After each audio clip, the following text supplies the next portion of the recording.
Professor Jones here again to finish a lesson on subdivision of beats. Okay, so just really briefly, in the last video we talked about how if you have one quarter note and you split it, you're going to get these two eighth notes, right? And they kind of look like that. If we take that same quarter note, we split them in half, we get the two eighth notes. But what if we split those eighth notes in half? Then we get another two. So if you had two, I split those in half, now you get four. That kind of shows up looking like this. And we know that because we've talked about that as a double line, right? Now, the next largest one going up would be a half note. So if we split the half note in half, we get the two quarter notes. And then this situation starts again, right? So technically, you could use all of this to substitute if you saw a half note. So let me explain a little bit more. We're back to this 4-4 situation. You have four quarter notes. We talked about the fact that one of these quarter notes could break down and become two eighth notes, right? As in up here. Up here. Right? We also talked about one of these quarter notes also breaking down into 4/16. So instead of a quarter note, you could have 4/16, and that would equal the same amount of space in time as one quarter note. We're still in 4/4. Now, you remember, because I just erased it, that this fits inside of that, right? And these two eighth notes fit inside that quarter. Well, you could also go the other way. Instead of doing two eighth notes, you could have just simply put your quarter notes inside this one half note. So like 1, 2, 3, 4, before we had 1, 2, 3, 4. Then we broke that down into 4. Then we broke that quarter note into eighth notes. 1, 2, and 3, 4, and. So you can play around with this, right? The 1, 2, 3, 4 is never going to change because you have 4 beats in the measure. 1, 2, 3, 4. I'm just going to put that there so that you can really clearly see what we're doing. So, if we just simply wrote it as quarter notes, that's cool, right? But we know we could have used eighth notes.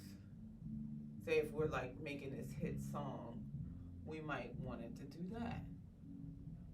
So that would be if I just broke all those quarter notes down into eighth notes. 1 and 2 and 3 and 4 and we always say and for the upbeat, and if you're counting, if you're practicing your reading, right?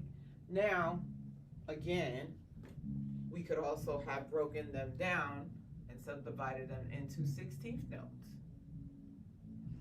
right?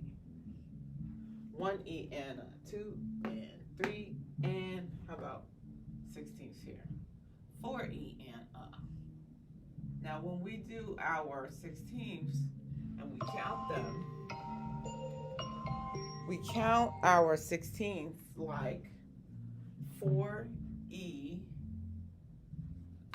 Let's fix this one here. 4 E and 4 is because it's beat 4. If this became 16th note, it would be 3 E and this would be 2 E and this is 1 E and you always count 16ths like that. Eighth notes, 1 and 2 and that way. 1 and 2 and 3 and 4 and. So this is just a simple way to see how these subdivisions work. So again, I could have simply used my half note. I don't want all those notes on my page. That's too much movement. I want a really beautiful lyric ballad that basically hardly moves, some Billie Eilish or something. So she's just going to use half notes. Maybe the bass line would be like that. You know what I'm saying? That equals the same, because these two function as two quarter notes, two quarter notes. What else could we have done to make this even wider, fitting in the same time? Yes, we got some smart people here.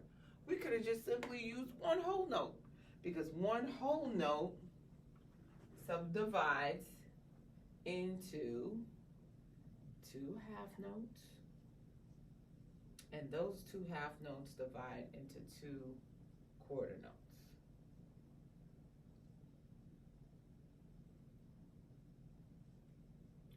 Those quarter notes then divide into 4 eighth notes. Those eighth notes divide into 16th notes. So this, let me see. This right here would just look like 1, 2, see this right here? And this one, if you were gonna do half notes, would look like that, right? So I hope that this has helped you guys a little bit with the subdivisions, and just trying to have a better understanding of how things divide, because we're gonna need that. Again, this all fits into this time. And if I change this number here into, I don't know, a 3, the only thing that changes is how many beats we have in the measure. So that means we're dealing with 3 quarter notes. But 3 quarter notes, 2 quarter notes equal 1 half. So we could have taken these two guys out and just used a half note. 1, 2, 3. 1, 2, 3. So that 2 is inside of that half note. 1, 2, 3. How else could we have written this? If we wanted to use eighth notes, 1 and 2 and 3. 1 and 2 and 3. Maybe we would want to make this a eighth note.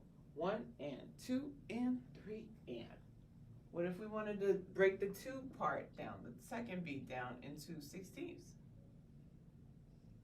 1 and 2 and a 3.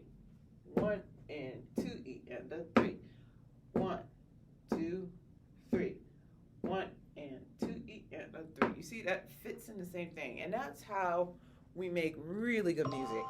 I'm gonna stop right here, so you can process that, and we will check back in later. Bye.